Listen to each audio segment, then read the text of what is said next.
నిర్గమకాండము 27వ అధ్యాయము 1వ వచనం. మరియు 5 మూరల పొడవు వెడల్పు గల బలిపీఠమును తుమ్మకర్రతో చేయవలెను. చచ్చౌకము, స్క్వేర్, చతురస్రం, పొడవు వెడల్పులు సమానం. 5 మూరలు. 5 మూరలు. 5 మూరలు అంటే 7.5 అడుగులు, 7.5 feet. కనుక 7.5 అడుగులు పొడవు, 7.5 అడుగులు వెడల్పు, 3 మూరలు ఎత్తు. 3 మూరలు ఎత్తు అంటే 4.5 అడుగులు ఎత్తు ఉంటుంది ఈ బలిపీఠం. ఈ బలిపీఠానికి 4 వైపులా కూడా 4 హార్న్స్, కొమ్ములు ఉంటాయి. ఇది తుమ్మకర్రతో చేయబడాలి. ఈ 4 మూలలో 4 కొమ్ములు చేయాలి. దాని కొమ్ములు దానితో ఏకండముగా ఉండాలి. దానికి ఇత్తడి రేకు పొదగాలి. కనుక ఈ బలిపీఠం మొత్తం కూడా it must covered totally with bronze, ఇత్తడితో కవర్ చేయబడుతుంది. బలిపీఠంలో తుమ్మకర్ర మనుషునికి సూచన. మనుషుడు దహించుకుపోకుండా ఈ ఇత్తడి కాపాడుతుంది. కనుక తీర్పులో మనిషి నశించిపోకుండా యేసుక్రీస్తు ప్రభువు కాపాడుతాడంటానికి ఇది సూచనగా కనిపిస్తుంది. ఈ దహన బలిపీఠం యేసునే సూచిస్తుంది. మనుషుల కొరకు బలియాగంగా తన ప్రాణాన్ని ఇచ్చిన యేసును సూచిస్తోంది. 3వ వచనం. దాని బూడిద ఎత్తుటకు కొండలను, గరిటెలను, గిన్నెలను, మొండ్లను, అగ్నిపాత్రలు చేయాలి. ఈ ఉపకరణములన్నీ ఇత్తడితో మాత్రమే చేయాలి. గ్రహించండి,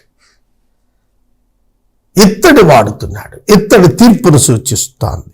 మరియు వల వంటి ఇత్తడి జల్లెడ ఉండాలి దానికి.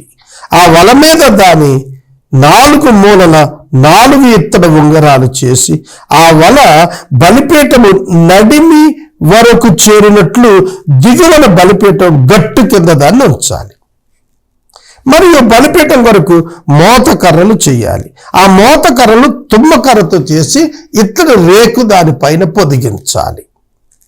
ఆ మోత కర్రలను ఆ ఉంగరాల్లో పెట్టాలి. బలిపీఠాన్ని మోయటానికి మోత కర్రలు దాని 2 పక్కల ఉంటాయి. పలకలతో గుల్లగా దానిని చెయ్యాలి.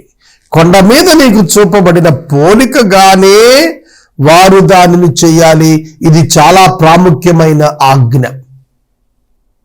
Don't deviate from the original plan shown on the top of the hill Sinai, Mount Sinai. సీనాయి పర్వతం మీద మీకు చూపబడినటువంటి రీతిగా ఈ బలిపీఠం చేయబడాలి. కనుక 8వ వచనాలు చదివాము. బలిపీఠం యొక్క నమూనా, ఆ ప్లాన్ అంతా కూడా దేవుడు ఇచ్చాడు. ఇక 9 నుంచి 19 వరకు ఔటర్ కోర్ట్. ఈ ప్రత్యక్ష గుడారం ఉన్నది చూశారు. 45 అడుగుల పొడవు, 15 అడుగుల వెడల్పు, 15 అడుగుల ఎత్తుతో ఉన్న ఈ టెంట్కి చుట్టూతా కూడా ఆవరణం చేయాలి. ఆ ఆవరణం కూడా ఒక తెరలతో సమూహముతో కూడినదై ఉండాలి. దీని కొరకు 60 తెరలు వినియోగిస్తారు.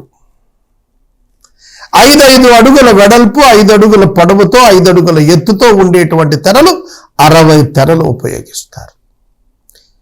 ఈ 60 తెరలు కూడాను ఇత్తడి స్తంభాలకు నిలువబెట్టి వాటికున్న కొక్కాలకు కడతారు. కనుక దీన్ని మనం చూస్తే ఒక్క దిక్కు అనగా దక్షిణము ఉత్తరము, దక్షిణము ఉత్తరము 2 వైపులా కూడాను 100 మూరలు. 100 మూరలు అంటే 150 అడుగుల పొడవు అన్నమాట. తూర్పు పడమర 50 మూరలు అంటే 75 అడుగుల వెడల్పు అన్నమాట. 100 మూరల పొడుగు, 50 మూరల వెడల్పు, అనగా 150 అడుగుల పొడవు, 75 అడుగుల వెడల్పు ఈ గుడారం లెంగ్త్. దీనిలో ఏం చేయాలంటే ఇత్తడి స్తంభాలు చేయాలి. ఇత్తడి స్తంభాలను ఇత్తడి దిమ్మల మీద పెట్టాలి. ఇత్తడి దిమ్మ మీద పెట్టబడిన ఇత్తడి స్తంభం మీద వెండి బోధ ఏర్పాటు చేయాలి. ఇత్తడి బేస్మెంట్లో ఉంటుంది, వెండి హెడ్ మీద ఉంటుంది. అంటే ఇత్తడి తీర్పును పాపమును సూచిస్తుంది, వెండి విమోచనను సూచిస్తుంది. పాపులైనటువంటి మనుషులు విమోచించబడినటువంటి వారి యొక్క సమూహము చేత ఈ ఆవరణం చేయబడుతుంది. ఆవరణము విశ్వాసుల సమూహానికి గుర్తుగా ఉన్నది. ఆవరణము లోపట ఆ గుడారము దేవుని కుమారుడైన క్రీస్తుకు గుర్తుగా ఉన్నది, దేవుని ఆత్మకు గుర్తుగా ఉన్నది. కొరింథీ సంఘానికి పౌలు గారు చెప్పినట్లు, మీ దేహము దేవుని వలన మీకు అనుగ్రహించబడి దేవుని యొక్క ఆత్మకు ఆలయమై ఉన్నదని మీరు ఎరుగరా? మీరు దేవుని యొక్క ఆత్మకు ఆలయం కనుక సంఘము దేవుని యొక్క ఆత్మకు ఆలయం, పరిశుద్ధాత్మకు ఆలయం, యేసుక్రీస్తుకు ఆలయం, తండ్రి అయిన దేవునికి నీ హృదయం ఆలయం. కాబట్టి సంఘమే ఆలయం. ఔటర్ కోర్ట్ తెరల చేత చేయబడుతుంది.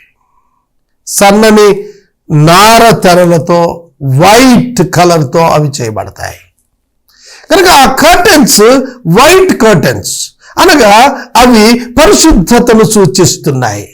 విమోచించబడిన జనాంగము పరిశుద్ధులైన సమూహముతో ఈ యొక్క ఔటర్ కోర్ట్ నిర్మాణం అవుతోంది అని అర్థం ఇస్తున్నది. కనుక ఈ విధంగా వాటిని సమకూరుస్తారు. దక్షిణము, ఉత్తరము, ఉత్తరము, దక్షిణము 20 వెండి దిమ్మలు ముంచబెడతారు. అలాగే పడమర, తూర్పు 10 వాటిల్లో మళ్ళా డోర్ దగ్గరికి వచ్చేటప్పటికి 5 సెపరేట్గా. వీటిని మనం చూస్తే 60 దిమ్మలు చేయబడాలి, 60 తెరలు చేయబడాలి. గ్రహిస్తున్నారా? 60 తెరలు చేయబడాలి. ఏ విధంగానో ఒకసారి నేను చదువుతా, ఈ వివరణ ఇచ్చాను కనుక మీకు అర్థమవుతుంది, చదువుకుందాం.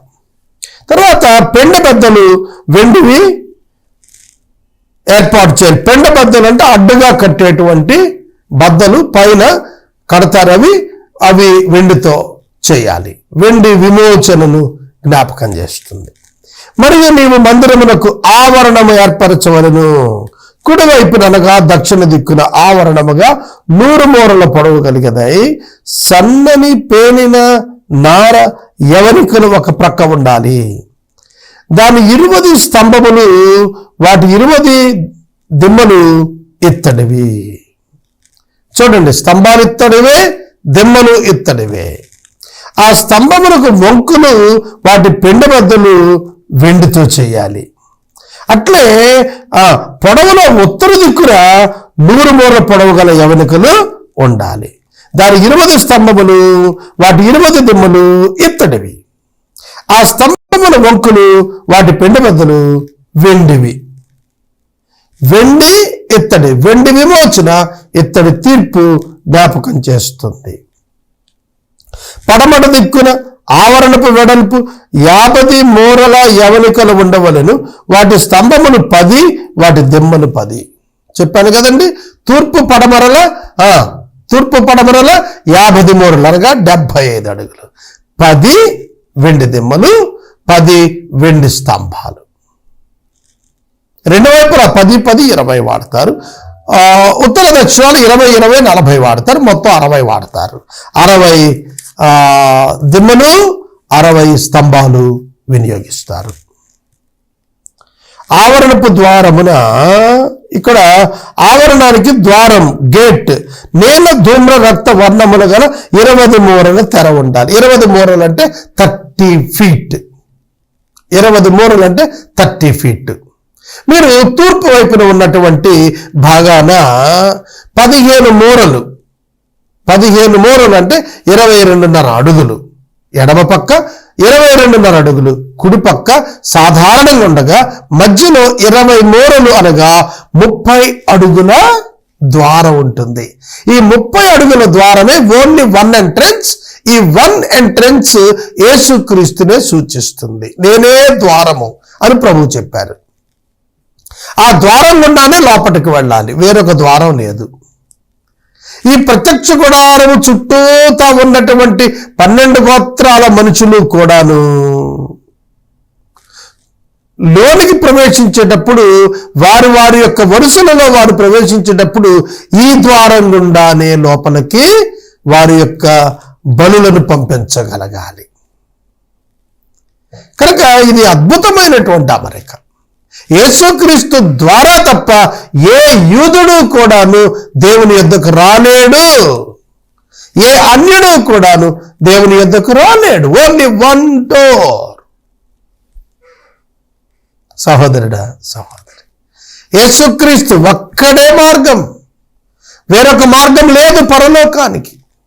ఒక చిన్న మాట చెబుతారు. ఒక అడ్వకేట్ ప్రతిసారి దెబ్బలాడేవాడట. పరలోకానికి ఒక్క ద్వారమే పెట్టడం ఏమిటి, క్రైస్తవ్యంలో ఒక్క ద్వారమే అంటారు ఏమిటి? చూడండి, హైందవ్యంలో ఎన్నో ద్వారాలు, all roads leads to Rome అన్నట్టుగా ఉంటాయని వ్యాఖ్యానం చేసేవాడు. ఆయనకు ఒక దినాన్ని ఒక దర్శనం వచ్చింది. భయంకరమైన అగ్నిగుండం కనపడుతోంది. దానిలో నుండి తప్పించుకొని దేవుని సన్నిధికి వెళ్ళటానికి ఒక్క ద్వారమే కనబడుతోంది. ఆయన నిద్ర మేలుకొని అడ్వకేట్ చెప్పాడు, దేవా ఒక్క ద్వారమైనా పెట్టినందుకు వందనాలు. ఒక్క ద్వారమే పెట్టావే అని పోట్లాడిన ఈ అడ్వకేట్ ఒక్క ద్వారమైనా పెట్టినందుకు కృతజ్ఞతలు చెప్పాడు. అవును, మానవుడు నశించి నరకాగ్నికి వెళ్లకుండా దేవుడు ఒక మార్గాన్ని ఏర్పాటు చేశాడు. ఆ మార్గమే యేసుక్రీస్తు. ఆ మార్గాన్ని నమ్మాలి. నమ్మని వానికి శిక్ష విధించబడుతుంది. నమ్మిన వాడు రక్షించబడతాడు. మార్కు 16:15-16లో ఈ మాట చెప్పాడు. కనుక మనం గమనించినప్పుడు ఈ యొక్క డోర్, ఆవరణం యొక్క ద్వారము 4 రంగులతో కూడిన తెరలతో చేస్తాడు. నీలము, ధూమ్రము, రక్తవర్ణము మరియు తెల్లని సన్ననారతో కూడిన చిత్రకారుని పని వలె ఉండాలి. It should be beautiful. అందమైనటువంటిదిగా చేయాలి దాన్ని. కనుక 4లో కూడా నీలము ఆకాశాన్ని జ్ఞాపకం చేస్తుంది, ధూమ్రము ఆయన యొక్క వైభవాన్ని, మహిమను జ్ఞాపకం చేస్తుంది, రక్తవర్ణము ఆయన శిలువ త్యాగాన్ని జ్ఞాపకం చేస్తుంది, తెల్లని సన్ననార ఆయన యొక్క పరిశుద్ధతను జ్ఞాపకం చేస్తుంది. ఆవరణపు పొడుగు 100 మూరలు, దాని వెడల్పు 50 మూరలు, దాని ఎత్తు 5 మూరలు, 5 feet హైట్. కాబట్టి అవి పేలిన సన్నపు దారతో చేశారు. వాటి దిమ్మలు ఇత్తడివి. మందిర సంబంధమైన సేవోపకరణాలు, మేకులు అన్నీ కూడా ఇత్తడితోనే చేయాలి. ఆజ్ఞ అన్నీ కూడా ఇత్తడితోనే చేయాలి. ఆవరణమునకు సంబంధించినంత వరకు ఇత్తడి వాడాడు. గుడారమునకు సంబంధించి బంగారం వాడాడు. గుడారము డివినిటీ, అర్థమవుతుందా? ఆవరణము విశ్వాసులకు సూచన, రక్షించబడిన వారికి సూచన, పాపులైన వారు పాపక్షమాపణ విమోచన పొందిన వారితో సమూహానికి సూచన. అందుకే వెండి ఇత్తడి వాడారు. ఇత్తడి తీర్పుకు, వెండి విమోచనకు గుర్తు. అనగా తీర్పులో నుండి విమోచించబడిన వారి సమూహము మధ్య ఉన్న గుడారము యేసుక్రీస్తు ప్రభువు, పరిశుద్ధుడైన దేవునికి సూచన. అందుకే దానిలో బంగారం వాడారు, దీనిలో ఇత్తడి వాడారు. ఆవరణపు తెరలను వాటి నిలబెట్టుటలో మరియు ఆవరణంలో ఉండే 2 వస్తువులకు ఇత్తడే వాడారు. It indicates punishment of God. దేవుని యొక్క శిక్షను జ్ఞప్తికి తెచ్చేది. ఆ శిక్ష నుంచి తప్పించుకోవటానికి రక్తము ఒక్కటే మార్గము. పరిశుద్ధ రక్తము, నిర్దోష రక్తము ఇవ్వబడాలి. అందుకే దేవుడు యేసుక్రీస్తుకు శరీరం ఇచ్చాడు. దేవుడు రక్తము లేకుండా మానవుని విమోచింపలేడు. అందుకే యేసుక్రీస్తు శరీరంతో రావాల్సి వచ్చింది. రోమా 8:3 చెప్పాడు, దేవుడు తన సొంత కుమారుణ్ణి పాప శరీరపు ఆకారముతో పంపాడు. ఆకారమే, అది పాపపు శరీరం కాదు. అంటే మన వంటి దేహం. హెబ్రీ 2:14. కాబట్టి ఆ పిల్లలు రక్త మాంసాలు గలవారైనందున ఆ ప్రకారమే ఆయన కూడా రక్త మాంసాల్లో పాలు భాగస్థుడయ్యాడు. కనుక ప్రాణము రక్తమే. మన ప్రాణము మన రక్తములో ఉన్నది. యేసు ప్రాణము యేసు రక్తములో ఉన్నది. యేసు రక్తము చిందించాడు, ప్రాణం పెట్టాడు. మన ప్రాణం బదులు ఆయన ప్రాణం పెట్టబడింది. Substitute, right substitute. Spirit cannot offer offering. ఆత్మ పాపక్షమాపణ కొరకు ప్రతిఫలం చేయలేదు. అందుకే ఆయన శరీరం ధరించాల్సి వచ్చింది. He abided to his word. ఆయన యొక్క మాటకు కట్టుబడ్డాడు. ఆయన తన మాటకు కట్టుబడి దేవుడు. అందుకు ఆయన నరావతారి కావాల్సి వచ్చింది. To save the people. Why should he save the people? ఎందుకు ఆయన మనుషులు రక్షించాలి తెలుసా? ఆయన నిమిత్తమే రక్షించుకోవాలి. Because of his character, because of his purpose, he has to save the people so that he sent his son. ఆయన తన కొరకు, తన నిమిత్తము ఆయన ప్రజలు రక్షించాలి. ఎందుకంటే it is his responsibility to save his people as a king of the people. ప్రజల యొక్క రాజుగా వారిని రక్షించుకోవటానికి తాను బద్ధుడై ఈ పని చేశాడు. తాను బద్ధుడయ్యాడు. God is loyal to save the people. దేవుడు బద్ధుడు. కనుక ఆయన నరావతారంలోనికి వచ్చి ఆయన శిలువ మరణము పొందినంతగా తన్ను తాను తగ్గించుకున్నాడు. ఫిలిప్పీ పత్రిక 2వ అధ్యాయం ఈ విషయాలను మనకు సాక్ష్యంగా చెబుతోంది. 19వ వచనం చాలా ప్రాముఖ్యమైనది. మందిర సంబంధమైన సేవోపకరణములన్నీ కూడా ఇత్తడివై ఉండాలి. It is a commandment, an order of God. దేవుడు చెప్పినటువంటి విధానం ఇది, క్రమం ఇది, ఆజ్ఞ ఇది. మనం 9వ వచనం నుండి 19వ వచనం వరకు ఆవరణం గురించి చదువుకున్నాం, చెప్పుకున్నాం. ఇక మిగిలినది 2 వచనాలు కూడా. మరియు దీపము నిత్యము వెలిగించేటట్లు ప్రదీపమునకు దంచి తీసిన అచ్చము ఒలీవ నూనె. ఒలీవ నూనె తేవాలన్నాడు. ఇది కరప్ట్ కాకూడదు, ఇందులో ఏమీ కలపకూడదు. అచ్చపు ఒలీవ నూనె ఇశ్రాయేలుకు ఆజ్ఞాపించమన్నాడు. సాక్ష్యపు మందసము ఎదుట ఉన్న తెర లోపల ప్రత్యక్ష గుడారములో అహరోను అతని కుమారులు సాయంకాలం మొదలుకొని ఉదయం వరకు యెహోవా సన్నిధిని దాన్ని సవరించాలి. ఇది ఇశ్రాయేలు వారికి తరతరాలు నిత్యమైన కట్టడ. 24 hours దీపవృక్షం మీద ఈ లైట్ వెలుగుతూ ఉండాలి. గుర్తుపెట్టుకోండి, దహన బలిపీఠము నిత్యం మండుతూ ఉండాలి. గుడారము లోపట దీపవృక్షము మీద ఉన్న 7 లైట్స్ కూడా వెలుగుతూనే ఉండాలి. It indicates the Holy Spirit and it indicates the Jesus Christ. బలిపీఠం మీద నిత్యము అగ్ని మండుచూ ఉండాలి. విశ్వాస యొక్క హృదయములో నిత్యము పరిశుద్ధాత్మ దేవుడు మండుచూ ఉండాలి. పరిశుద్ధ స్థలములో నిత్యము వెలుగు ఉండాలి. వీటిని అచ్చ ఒలీవ నూనెతో వాటిని వెలిగించాలి. అది నిత్యము సేవకులు సరిచేస్తూ ఉండాలి. It is the duty of the servant of God to light the people of God, to light for him in the world. లోకములో ప్రజలు దేవుని కొరకు నిత్యము వెలుగుతూ ఉండేటట్లుగా దేవుని సేవకు సమర్పించుకున్న వారు విశ్వాసులను నిత్యము మండుతుండేటట్టుగా చేయాలి. ఇదే ఇక్కడ రాస్తూ ఉన్నాడు. 21వ వచనంలో ఇది తరతరాలకు నిత్యమైన కట్టడ, ఎవర్ లాస్టింగ్ కమాండ్మెంట్. దీనిలో మార్పు లేదు. నిత్యం జరగాలి, ఇది నిత్యం మండుతుండాలి, నిత్యం వెలుగుతుండాలి. విశ్వాసం నిత్యం మండుతుండాలి, నిత్యం వెలుగుతుండాలి. విశ్వాస లోకమునకు వెలుగై ఉన్నాడు. లోకానికి విశ్వాస తప్ప దేవుని యొద్దకు మార్గము చూపించే దిక్కు లేదు. అందుకు విశ్వాస చల్లగుండకూడదు, విశ్వాస చీకటిగా ఉండకూడదు. కనుక ఎప్పటికప్పుడు తనను తను వెలిగించుకుంటూ తాను దేవుని సన్నిధిలో కనబడుతూ లోకానికి దేవుని సాక్షిగా నిలబడాలి. వీటన్నిటి యొక్క నిజార్థం అర్థం చేసుకోవటానికే ఈ ప్రత్యక్ష గుడారాన్ని ఇశ్రాయేలీయులకు దేవుడు ఇస్తున్నాడు. 27వ అధ్యాయం ముగించాం.